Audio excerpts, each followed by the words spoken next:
Hello दोस्तों, कैसे हो सब। आज पढ़ेंगे हम क्लास 8 का साइंस का टॉपिक है चैप्टर 11 नंबर विद्युत धारा के रासायनिक प्रभाव के बारे में जानेंगे। देखो, इसको अंग्रेजी में बोलते हैं chemical effect of electric current बोला जाता है इसे, यानी विद्युत धारा के रासायनिक प्रभाव। देखो, विद्युत धारा किसे कहते हैं। विद्युत धारा को बेटा अंग्रेजी में इलेक्ट्रिक करंट भी बोला जाता है, यानी किसे कहा जाए किसी वस्तु में आवेश प्रवाह की दर को, किसी भी वस्तु में आवेश का प्रवाह की दर होती है उसे विद्युत धारा कहते हैं।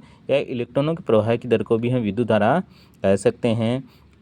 विद्युत चालन करने के लिए हमें दो प्रकार के माध्यम की आवश्यकता होती है। विद्युत का चालन करते हैं यानी विद्युत धारा का प्रवाह करते हैं तो दो माध्यम की आवश्यकता हमें होती है। विद्युत धारा एक अदिश राशि है बेटा। अदिश राशि का मतलब होता है जिनमें केवल दिशा न हो जिसका परिणाम हो, यानी अदिश राशि जिसमें दिशा न हो लेकिन परिणाम होता है उसे अदिश राशि बोलते हैं। और सदिश राशि बोला जाता है जिससे दिशा और परिणाम दोनों होते हैं। तो इसलिए विद्युत धारा क्या है, एक अदिश राशि है। फिर देखो बेटा विद्युत धारा का मात्रक। देखो विद्युत धारा का मात्रक क्या होता है बेटा, विद्युत धारा का मात्रक एम्पियर होता है, जिसे हम ऐसे भी लिख सकते हैं। वैसे हम आगे की ओर पढ़ेंगे तो विद्युत धारा बराबर होता है, देखो आई बराबर होता है बेटा Q/T भी होता है। Q/T होता है, हम कह सकते हैं एकांक समय में प्रवाहित होने वाले आवेशों की मात्रा को हम कहते हैं विद्युत धारा। विद्युत धारा को आई से रिप्रेजेंट करते हैं, यानी आई से दर्शाया जाता है। देखो विद्युत धारा का मापन एमीटर से किया जाता है। एमीटर भी होता है एक मापने वाला यंत्र होता है जिसे एमीटर बोलते हैं। इसी विद्युत धारा का मापन किया जाता है। एमीटर का प्रतिरोध क्या होता है, अल्प होता है या शून्य भी हो सकता है। देखो अब देखो ये मुख्यतः दो प्रकार के होते हैं। सुचालक बोलते हैं बेटा, सुचालक बोलते हैं कंडक्टर जो पदार्थ अपने में से विद्युत धारा को प्रवाहित होने देते हैं उन्हें विद्युत के सुचालक कहते हैं। जैसे लोहा, तांबा, एल्यूमिनियम। जब लोहे में से विद्युत धारा प्रवाहित की जाती है तो मुख्यतः इसमें करंट उत्पन्न होता है। तांबे में भी विद्युत धारा प्रवाहित किए करंट उत्पन्न होता है। एल्यूमिनियम में भी विद्युत धारा प्रवाहित किए करंट उत्पन्न होता है। तो इन जिनमें से विद्युत धारा प्रवाहित होने देते हैं वे विद्युत के सुचालक कहलाते हैं, कंडक्टर कहलाते हैं। देखो बेटा कुचालक या हीन चालक या नॉन कंडक्टर किसे कहते हैं, जो पदार्थ हैं यानी सुचालक का विपरीत, जो पदार्थ अपने में से विद्युत धारा प्रवाहित नहीं होने देते, जो अपने में से विद्युत धारा प्रवाहित नहीं होने देते उन्हें कुचालक या हीन चालक कहते हैं। जैसे बेटा रबड़ हो गया, प्लास्टिक हो गई, लकड़ी। रबड़ या प्लास्टिक में हम विद्युत धारा प्रवाहित करते हैं तो विद्युत धारा इसमें से प्रवाहित नहीं होती, इसलिए इन्हें हीन चालक या कुचालक कहते हैं बेटा। देखो बेटा अब क्या है, एक पॉइंट है, क्या द्रव्य विद्युत चालन करते हैं, द्रव्य विद्युत चालन करते हैं कि नहीं करते, इसके बारे में पढ़ते हैं अपन। कुछ द्रव्य विद्युत के सुचालक होते हैं, जो कुछ द्रव्य होते हैं वो विद्युत के सुचालक होते हैं, नहीं अपने में से विद्युत धारा को प्रवाहित होने देते हैं। जबकि कुछ कुछ होते हैं वो विद्युत के हीन चालक होते हैं, हीन चालक जो अपने में से विद्युत धारा प्रवाहित नहीं होने देते। विद्युत का चालन करने वाले अधिकांश द्रव्य अम्ल भी हो सकते हैं, इनमें अम्ल भी हो सकते हैं जो एच आयन देते हैं, सारक भी हो सकते हैं जो एच आयन देते हैं, लवण भी दे सकते हैं। अम्ल और सारकों का मुख्यतः मिश्रण लवण कहलाता है। विलयन होता है बेटा, विलयन होता है विलय प्लस विलायक मिलकर विलयन का निर्माण करते हैं। विद्युत का चालन करने वाले अधिकांश द्रव्य विलयन होते हैं, जो विद्युत का चालन करते हैं, जो जिनमें विद्युत धारा का प्रवाहित होती है वो विलयन होते हैं। जब किसी संप्रेषित के स्वतंत्र सिरों को किसी विलयन में डुबाते हैं, संप्रेषित होता है बेटा ये एक ऐसा परिपथ होता है जो अभी आगे के बारे में पढ़ेंगे हम। तो चुंबकीय सुई विक्षेपित होती है। संप्रेषित के स्वतंत्र सिरों को किसी विलयन में डुबाते हैं तो चुंबकीय सुई विक्षेपित होती है। विक्षेप का मतलब होता है थोड़ी आगे पीछे की ओर होती है। देखो नींबू का रस, सिरका, चूने का पानी विद्युत के सुचालक होते हैं। जो नींबू का रस होता है मुख्यतः उसमें कौन सा अम्ल पाया जाता है, सिट्रिक अम्ल पाया जाता है। सिरका होता है एसिटिक अम्ल पाया जाता है। चूने का पानी होता है कैल्शियम हाइड्रोक्साइड होता है। विद्युत के सुचालक होते हैं ये। संप्रेषित देखो टेस्ट अब बढ़ते हैं। कोई पदार्थ विद्युत का सुचालक या हीन चालक इसकी जांच संप्रेषित से करते हैं। संप्रेषित यानी संप्रेषित बनाने के लिए देखो हमें क्या करते हैं, इसे बनाने के लिए एक सेल होता है। देखो एक सेल है, बैटरी होती है, बल्ब होता है और संयोजन तार द्वारा बनाया जाता है। एक ऐसा परिपथ है जिसमें एक सेल, बैटरी, बल्ब और संयोजन तार द्वारा बनाया जाता है उसे संप्रेषित कहा जाता है। देखो संप्रेषित है जैसे एक ये सेल हो गया, एक बल्ब हो गया इसमें, और एक मुख्यतः इसमें धातु हो गई और ये संयोजन तार है, ये जोड़ रखे हैं। देखो सेल का एक सिरा तो मुख्यतः धातु के जो ये पेंचकस सा दिख रहा है आपको, धातु के एक तार से, धातु के तार द्वारा लपेटा गया है। और जिसका इसका सेल का दूसरा सिरा है ऋणायन सिरा, मुख्यतः ये बल्ब से जुड़ा रहता है। और बल्ब का एक सिरा मुख्यतः इस धातु से जुड़ा हुआ रहता है। जब इसमें हम हाथ लगाते हैं तो मुख्यतः उसमें विद्युत धारा का प्रवाह होता है, यानी करंट आने की संभावना रहती है। लेकिन इसी को जब सेल का धनायन सिरा मुख्यतः जो पेंचकस है उसके इस रबड़ वाले भाग पर लपेट देते हैं, जबकि इस सेल का ऋणायन सिरा बल्ब के एक सिरे से जोड़ा जाता है, जबकि बल्ब का दूसरा सिरा इस रबड़ के या पेंचकस के इस सिरे से जोड़ा जाता है। तो इसमें विद्युत धारा का चालन नहीं होता और बल्ब दीप्तमान नहीं होता है। जबकि जब इस सेल के धनायन सिरे को धातु के सिरे से जोड़ा जाता है, सेल के ऋणायन सिरे को बल्ब से जोड़ा जाता है और बल्ब के दूसरे सिरे को इस धातु से जोड़ा जाता है, तो बल्ब क्या होता है, दीप्तिमान होने लगता है, यानी जलने लगता है। देखो इसमें एक खाली प्लास्टिक के बर्तन में नमक का पानी या नींबू का रस डालते हैं। देखो ये है एक खाली प्लास्टिक का बर्तन है जिसमें नींबू का पानी हमने डाला है, नींबू का पानी डाला है।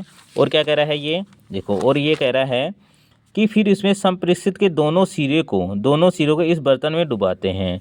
दोनों सिरे संप्रेषित यानी इस परिपथ के दोनों सिरों को हमने इस नींबू के रस में डुबो दिया। फिर क्या कह रहा है, देखो आगे देखो क्या कह रहा है ये, इन सिरों के बीच की लंबाई 1 सेंटीमीटर होनी चाहिए, यानी दोनों सिरों की लंबाई, जो दोनों सिरे हैं ये दोनों सिरे की लंबाई कितनी होनी है, 1 सेंटीमीटर होनी चाहिए। 1 सेंटीमीटर से न तो अधिक हो न कम होनी चाहिए।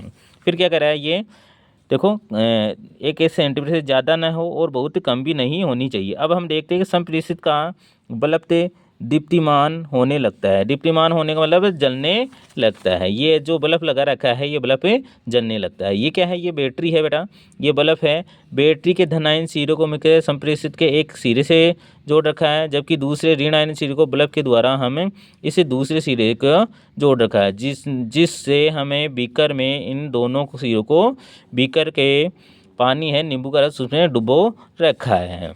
देखो ये क्या कर रहा है, जब संप्रेषित के दोनों सिरों के बीच का द्रव्य अपने में से विद्युत धारा प्रवाहित होने देते हैं तो संप्रेषित का परिपथ पूरा हो जाता है, इसमें विद्युत धारा प्रवाहित होती है और बल्ब दीप्तिमान होता है। देखो ये जो द्रव्य है, इस द्रव्य में से संप्रेषित ये परिपथ है, और ये परिपथ यदि ये जो द्रव्य है ये द्रव्य अपने में से विद्युत धारा प्रवाहित होने देता है तो ये जो बल्ब दे रखा आपने, ये बल्ब दीप्तिमान होने लगता है। जब परिपथ में इसी संप्रेषित क्षेत्र के, जब इस दोनों सिरों को मुख्यतः इस द्रव्य में डुबो रखा है नींबू के रस में, जब ये अपने में से विद्युत धारा प्रवाहित होने लगता है तो ये बल्ब दीप्तिमान होने लगता है। और इसी प्रकार जब कोई द्रव्य अपने में से विद्युत धारा प्रवाहित नहीं होने देता तो संप्रेषित पूरा परिपथ नहीं होता, जिसके कारण बल्ब दीप्तिमान होता है।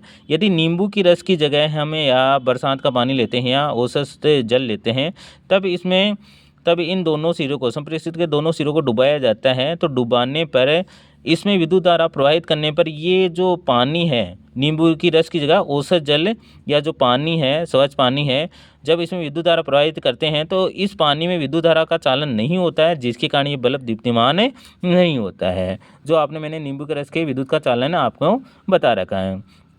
इसमें क्या करते हैं बेटा, एक जो प्लास्टिक का बीकर लेते हैं, प्लास्टिक के बीकर में मिलकर नींबू का रस लिया जाता है और नींबू के रस के साथ ही ये संप्रेषित क्षेत्र है, बैटरी के एक सिरे को, बैटरी के धनायन सिरे को संप्रेषित के एक धातु के सिरे से डुबोया जाता है, दूसरे ऋणायन सिरे को मुख्यतः इस नींबू के रस में दूसरे सिरे को डुबोया जाता है।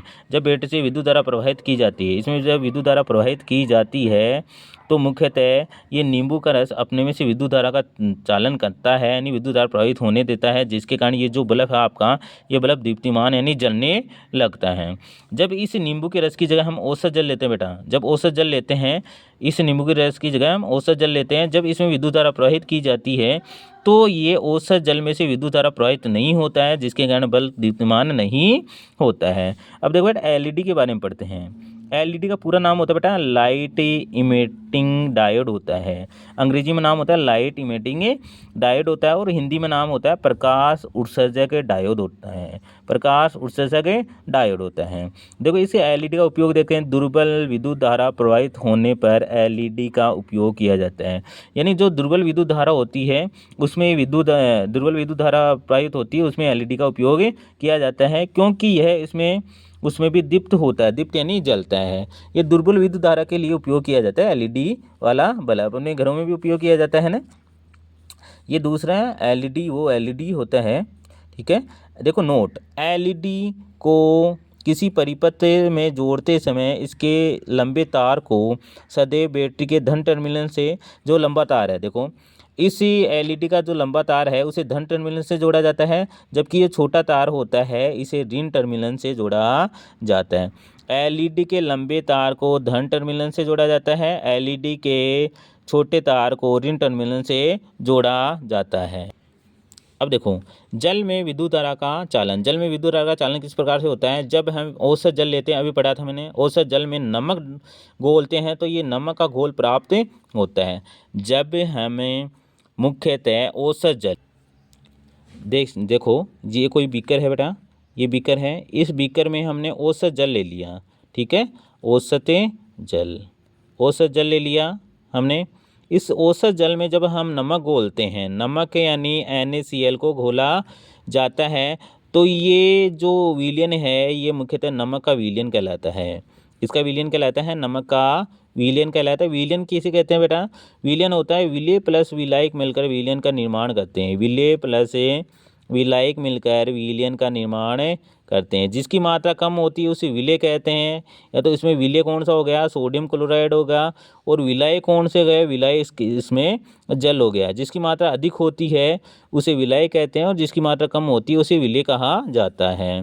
देखो यह विद्युत का अच्छा चालक है। जब पानी में हमने नमक घोला तो नमक घोलने पर नमक का विलयन प्राप्त हो गया और ये विद्युत का अच्छा चालक होता है नमकीय विलयन। जो हम नलों, हैंडपंपों, कुओं, तालाब आदि से प्राप्त होता है वह शुद्ध नहीं होता है।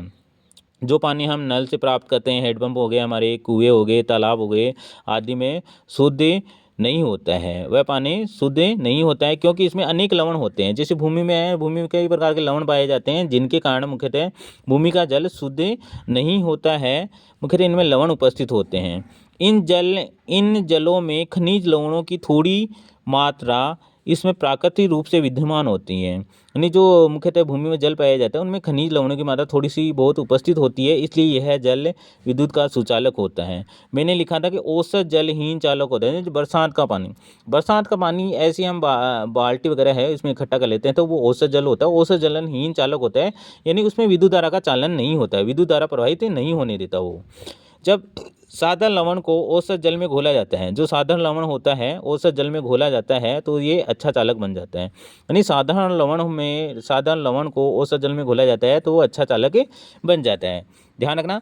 अम्ल जो एच आयन देते हैं स्वाद में खट्टे होते हैं। सार जो मुख्यतः कड़वे होते हैं, स्वाद में कैसे होते हैं? कड़वे होते हैं और मुख्यतः लाल को नीला करते हैं। लवण अम्ल और सार का संयुक्त रूप लवण कहलाता है। ऐसे पदार्थ अम्ल, सार, लवण ऐसे पदार्थ होते हैं जो औसत जल में घुलने पर चालक की तरह व्यवहार करते हैं। यानी औसत जल जब अम्ल में या सार में या लवण में घोला जाता है, औसत जल में सार, लवण या जल में घोला जाता है। देखो ये है जल, इस जल में मुख्यतः अम्ल घोला जाता है, जैसे HCl घोलते हैं तो मुख्य विद्युत का चालन करेगा। सार जैसे सोडियम हाइड्रोक्साइड इसमें जल में घोल दिया तब भी ये मुख्यतः विद्युत का चालन करेगा।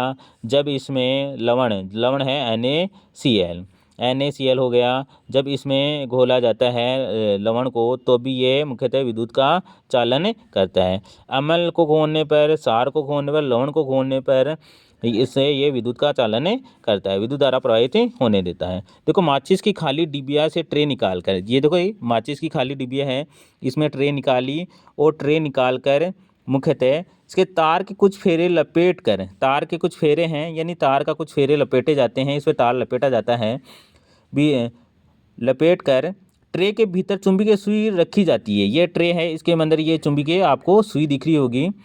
इस तार के एक सिरे को बैटरी से जोड़ा जाता है। देखो, एक तार को बैटरी से जोड़ा जाए, बैटरी के धन सिरे से जोड़ा जाता है, जबकि दूसरे तार को स्वतंत्र छोड़ दिया जाए। देखो, दूसरा तार है इसका, दूसरे तार को मुख्यतः स्वतंत्र छोड़ दिया जाए। इस ट्रे के एक सिरे को धनायन सिरे से यानी बैटरी के धनायन सिरे से जोड़ा जाता है, जबकि दूसरे सिरे को स्वतंत्र छोड़ दिया जाता है।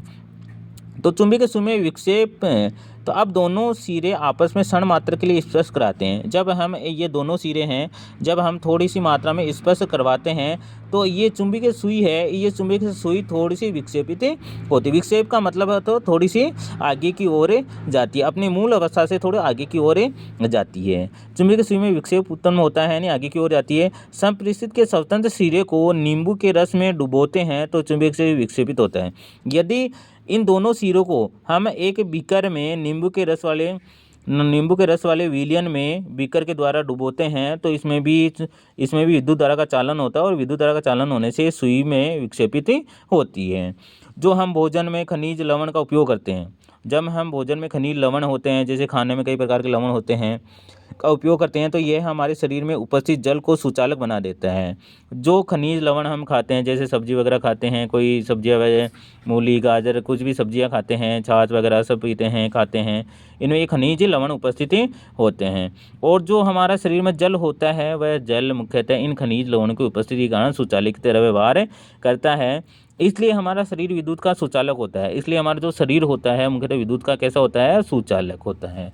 और याद रखना, हमारा शरीर कैसा होता है, विद्युत का सुचालक होता है, यानी विद्युत धारा को प्रभावित ही होने देता है।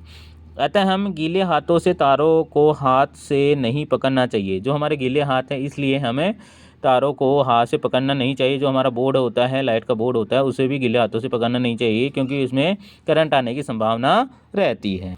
अब देखो बेटा, विद्युत धारा के रासायनिक प्रभाव देखते हैं, यानी chemical effect of electric current के बारे में देखते हैं। किसी चालक द्रव्य में विद्युत धारा प्रवाहित होने पर रासायनिक अभिक्रिया होती है। जैसे बेटा अभी देखते हैं, ये कोई बीकर है, ठीक है बेटा, ये बीकर है, इस बीकर में कोई द्रव्य भरा हुआ है, द्रव्य है नहीं, पानी है, कुछ भी हो सकता है। जब इसमें विद्युत धारा प्रवाहित होती है तो इसमें जल है, मान लो क्या है, जल है। तो जल है तो ये मुख्यतः जल विद्युत धारा प्रवाहित होने पर रासायनिक अभिक्रिया करता है। रासायनिक अभिक्रिया मतलब जल आयनों में टूट जाता है, एक H+ और एक OH आयन। यानी किसी चालक में विद्युत धारा प्रवाहित होने पर ये रासायनिक अभिक्रिया करता है, जिसे हम कहते हैं विद्युत धारा का रासायनिक प्रभाव। विद्युत धारा का रासायनिक प्रभाव किसे कहते हैं? जब किसी चालक द्रव्य में हम विद्युत धारा प्रवाहित करते हैं तो इसमें रासायनिक अभिक्रिया होती है, जिसे विद्युत धारा का रासायनिक प्रभाव कहते हैं। किसी चालक विलयन में विद्युत धारा प्रवाहित होने पर रासायनिक अभिक्रिया होती है। कोई भी चालक होता है इसमें विद्युत धारा प्रवाहित करते हैं तो रासायनिक अभिक्रिया होती है। रासायनिक अभिक्रिया से मैंने कहा था कि ये जल है, जल में विद्युत धारा प्रवाहित की तो ये रसायनों में टूट गया, यानी आयनों में ये टूट गया, H+ और OH आयनों में। फिर देख रहे हैं रासायनिक प्रभाव के फलस्वरूप इलेक्ट्रोड और गैस के बुलबुले बनते हैं। यानी इलेक्ट्रोड होते हैं मुख्यतः, जैसे ये द्रव्य है, इस द्रव्य में इलेक्ट्रोड रहते हैं तो इलेक्ट्रोड पर मुख्यतः बुलबुले उत्पन्न होते हैं। बुलबुले यानी छोटे छोटे हम गुब्बारे नुमा आकृति हमें दिखाई देती है। इलेक्ट्रोड पर धातु का निक्षेपण होता है, यानी इलेक्ट्रोड होते हैं उन पर धातु का निक्षेपण हो जाता है, धातु की परतें जमने लगती है इसमें। इलेक्ट्रोड पर धातु का निक्षेपण होता है। विलयन के रंगों में परिवर्तन होता है। जो विलयन का रंग होता है, विलयन का रंग भी मुख्यतः परिवर्तित हो जाता है, विलयन का रंग बदल जाता है। इसके लिए हम देखो प्रयोग देखते हैं, ये हमारा प्रयोग दे रखा है। देखो, दो बेकार सेलों से सावधानीपूर्वक कार्बन की छड़ें निकालिए। यानी दो बेकार सेल है, उसे हमने कार्बन की छड़ें हमने निकाली टोपी सहित। उनकी धातु की टोपियों को रेगमाल से रगड़िए। जो धातु की टोपियां होती है उन्हें रेगमाल से रगड़ा जाता है। ये देखो, ये मुख्यतः ये मान लो छड़ है और ये इसकी टोपी है, ठीक है। तो इन धातु की छड़ों को मुख्यतः रेगमाल से रगड़ा जाता है, और रेगमाल से रगड़कर, रेगमाल होता है साफ करने का, रेगमाल से रगड़कर मुख्यतः पानी से धोया जाता है। इन्हें रेगमाल से रगड़कर मुख्यतः इन दोनों छड़ों को मुख्यतः पानी से धोया जाता है, ठीक है। रेगमाल से रगड़कर इन तांबे के तार लपेट कर, ठीक है, इनकी धातु की टोपियों को रेगमाल से साफ करके इन पर तांबे के तार लपेट कर उन्हें बैटरी से जोड़ा जाता है। देखो, इस पर जो कार्बन की छड़ है ये बैटरी है, ये धातु की टोपियां हैं, इन्हें रेगमाल से रगड़ कर तांबे के तार लपेटे जाते हैं, और तांबे के तार को लपेट कर इन्हें बैटरी से जोड़ा जाता है। ये क्या है? ये बैटरी बेटा, ये हमारी बैटरी है, बैटरी से जोड़ते हैं। इन दोनों छड़ों को हम इलेक्ट्रोड कहते हैं। ये दोनों छड़ हैं, इन दोनों छड़ है, ये दोनों छड़ हैं जिन्हें हम इलेक्ट्रोड कहते हैं। दोनों छड़ हैं, इन दोनों छड़ों को हम क्या कहते हैं? इलेक्ट्रोड कहा जाता है। ये दोनों छड़ दिख रही है, कार्बन की छड़ें, इन्हें हम इलेक्ट्रोड भी कहते हैं। बैटरी के धन टर्मिनल को, बैटरी का धन टर्मिनल है, बैटरी के धन टर्मिनल से जुड़ी प्लेट को हम कहते हैं एनोड कहा जाता है बेटा। क्या कहा जाता है? एनोड कहते हैं। बैटरी के धन सिरे से जुड़ी हुई मुख्यतः प्लेट को हम कहते हैं एनोड कहते हैं। और जो ऋण सिरे से, ये ऋण सिरा बेटा, इस ऋण सिरे से जुड़ी हुई धातु की प्लेट को हम कहते हैं कैथोड कहते हैं बेटा। क्या कहते हैं? कैथोड कहते हैं। बैटरी के धन सिरे से जुड़ी हुई प्लेट को हम क्या कहते हैं बेटा? एनोड कहा जाता है। जबकि बैटरी के ऋण सिरे से जुड़ी हुई प्लेट को हम क्या कहते हैं बेटा? कैथोड कहते हैं। ठीक है। इन इलेक्ट्रोडों को नींबू के रस, या तो ये पानी है, या तो इसमें नींबू का रस हो सकता है, या इसमें नमक युक्त विलयन हो सकता है। ये क्या है? एक प्लास्टिक का बर्तन है। इस प्लास्टिक के बर्तन में नमक युक्त जल है, या मान लो नींबू युक्त जल है। जब इन नींबू युक्त जल में या नमक युक्त जल में जब इलेक्ट्रोड को डुबाते हैं, लेकिन कार्बन की छड़ धातु की टोपियों जल के बाहर होनी चाहिए। जो ये धातु की टोपियां हैं, इस विलयन से थोड़ी ऊपर की ओर होनी चाहिए। फिर क्या करें बेटा? विद्युत धारा प्रवाहित होने के कुछ समय बाद ऑक्सीजन तथा हाइड्रोजन के बुलबुले बनते हैं, यानी ऑक्सीजन और हाइड्रोजन के बुलबुले बनते हैं। ऑक्सीजन के बुलबुले बैटरी के धन सिरे पर, जो ऑक्सीजन का बुलबुला है वो बैटरी का ये धन टर्मिनल का सिरा है, मुख्यतः उस पर बुलबुले उत्पन्न होते हैं। किसके? ऑक्सीजन के धन टर्मिनल पर मुख्यतः बुलबुले उत्पन्न होते हैं। जबकि जो हाइड्रोजन के बुलबुले हैं, वो मुख्यतः बैटरी के ऋण टर्मिनल पर उत्पन्न होते हैं। क्यों होते हैं? हाइड्रोजन हमेशा धन आयन होता है, इसलिए ऋण आयन सिरे पर इसके बुलबुले उत्पन्न होंगे। जबकि ऑक्सीजन क्या होता है? ऋण आयन होता है, ऋण तत्व होता है, जिसके कारण ये ऋण तत्व होता है ऑक्सीजन, इसलिए धन आयन पर ये मुख्यतः ऑक्सीजन के बुलबुले बनते हैं। ठीक है। देखो, ऑक्सीजन के बुलबुले कहाँ बनेंगे? धन आयन सिरे पर बनेंगे, और हाइड्रोजन के बुलबुले कहाँ बनेंगे? ऋण आयन सिरे पर बनते हैं। ठीक है। अब देखते हैं विद्युत लेपन किसे कहते हैं। विद्युत धारा किसी पदार्थ पर वांछित धातु की परत चढ़ाना, विद्युत धारा के द्वारा। अब विद्युत धारा जैसे इसमें सेलों में प्रवाहित की जाती है, या किसी अन्य बर्तन में लेकर जब इसमें विद्युत धारा प्रवाहित की जाती है, तो इन धातु की प्लेटों पर क्या होता है? धातु की प्लेटों पर कुछ परत निक्षेपित हो जाती है, यानी जमी हो जाती है, जब इसमें विद्युत धारा प्रवाहित की जाती है। ये देखो, ये कोई मुख्यतः बीकर है। इस बीकर में हमने जल ले लिया, और जल के साथ ये है प्लेटें हैं। इस प्लेटें में जब विद्युत धारा प्रवाहित की जाती है, तो इस प्लेट पर मुख्यतः धातु की परत जम जाती है। इस प्लेट पर धातु की परत जम जाती है, इसे ही हम विद्युत लेपन कहते हैं। देखो, विद्युत लेपन किसे कहते हैं? विद्युत धारा किसी पदार्थ पर वांछित धातु की परत निक्षेपित करने की प्रक्रिया। विद्युत धारा द्वारा किसी पदार्थ पर वांछित धातु की परत निक्षेपित करने की प्रक्रिया को, निक्षेपित मतलब होता है जमा करने की प्रक्रिया को हम विद्युत लेपन कहते हैं। किसी भी पदार्थ पर धातु की परत निक्षेपित करने की प्रक्रिया को हम विद्युत लेपन कहते हैं। वो प्रयोग में देखते हैं। देखो, किसी स्वच्छ या सूखे बीकर, ये देखो स्वच्छ या सूखा बीकर है, कॉपर सल्फेट का विलयन लेते हैं। कॉपर सल्फेट का मतलब CuSO4 का विलयन लेते हैं, और 10 सेंटीमीटर इंटू 4 सेंटीमीटर आकार की तांबे की प्लेटें लेते हैं। देखो, एक तो है 10 सेंटीमीटर इंटू 10 सेंटीमीटर लंबाई होनी चाहिए, और 4 सेंटीमीटर चौड़ाई। ये 10 सेंटीमीटर लंबाई और 4 सेंटीमीटर चौड़ाई। दो प्लेटें लेते हैं, तांबे की प्लेटें हैं। इन तांबे की प्लेटों को रेगमाल से रगड़ा जाता है। इन तांबे की प्लेटों से पहले रेगमाल से रगड़ा जाता है, रेगमाल से रगड़कर पानी से धोया जाता है। फिर इसी कॉपर सल्फेट के विलयन में हम इन दोनों प्लेटों को डुबाते हैं। इन दोनों प्लेटों को डुबाया जाता है। अब तांबे की प्लेटों को एक बैटरी के धन टर्मिनल से जोड़ा जाए। तांबे की एक प्लेट होती है, उसे धन टर्मिनल से जोड़ा जाता है। तांबे की दूसरी प्लेट होती है, उसे ऋण टर्मिनल से जोड़ा जाता है। ये दोनों तांबे की प्लेटें हैं। एक तांबे की प्लेट को धन सिरे से, दूसरे तांबे की प्लेट को किससे जोड़ा जाता है? ऋण टर्मिनल से जोड़ा जाता है। अब देखो, विलयन टर्मिनल से संयोजित कर कॉपर सल्फेट के विलयन से बीकर में चित्र अनुसार डुबाते हैं। अब इन दोनों प्लेटों को, तांबे की प्लेटों को मुख्यतः इस विलयन में डुबोया जाता है, कॉपर सल्फेट के विलयन में डुबोया जाता है। अब देखो परिपथ में विद्युत धारा प्रवाहित करते हैं। परिपथ में विद्युत धारा प्रवाहित करते हैं तो क्या होता है, देखो जब कॉपर सल्फेट के विलयन को जल में घोला जाता है, जब कॉपर सल्फेट के विलयन को, ये जल है, जल में जब कॉपर सल्फेट के विलयन को घोला जाता है तो यह कॉपर धनायन, कॉपर मुख्यतः धनायन होता है। कॉपर क्या होता है, कॉपर धनायन,